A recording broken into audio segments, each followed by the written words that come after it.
এই মুহূর্তে আমি ওই বসে আছে, ও আজকে না, ও শুধু আমার মা তো খুব বয়সী, ওর মায়ের বয়সী, এর আগে ওর বাড়ির পরিবারকে ও শেষ করছে।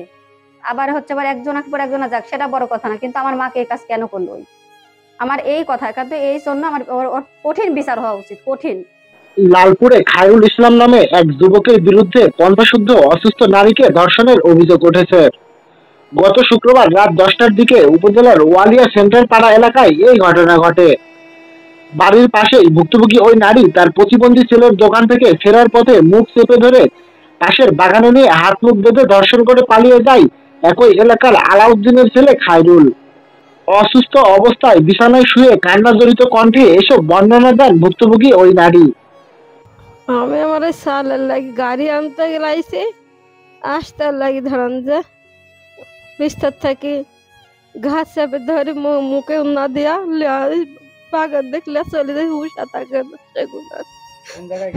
আমার আম্মা গত 12 তারিখে রাত্রে 9:30 বাজাবো 10টার দিকে আমার আম্মা হচ্ছে আমার প্রতিবন্ধী ভাইয়াটা আছে, মানে গাড়ি আনতে গেছে আমাদের দোকানে। ওই গাড়ি আনতে আসার সময় আমার আম্মাকে উনি পিছনে চাপে ধরে, খায়রুল, হালালের ছেলে খায়রুল পিছ থেকে চাপে ধরে। তখন আমার আম্মা আবার বলতেছে, চিল্লাইতে গেছে, আমার আম্মার মুখে উন্না দিয়ে চাপে ধরছে।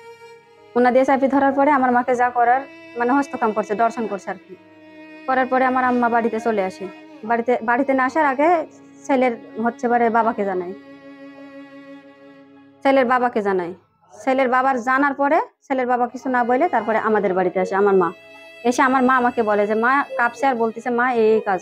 তবে ঘটনাটি ষড়যন্ত্রমূলক দাবি করে খায়রুলের পিতা আলাল উদ্দিন জানান তার ছেলেকে পরিকল্পিতভাবে ফাঁসানোর চেষ্টা করা হচ্ছে। এর আগেও একবার অভিযুক্ত খায়রুলের বিরুদ্ধে তার আপন ছোট ভাইয়ের স্ত্রীকে ধর্ষণের অভিযোগে আদালতে মামলা করা হয়েছিল। পরে বিষয়টি পারিবারিকভাবে মীমাংসা করা হয়।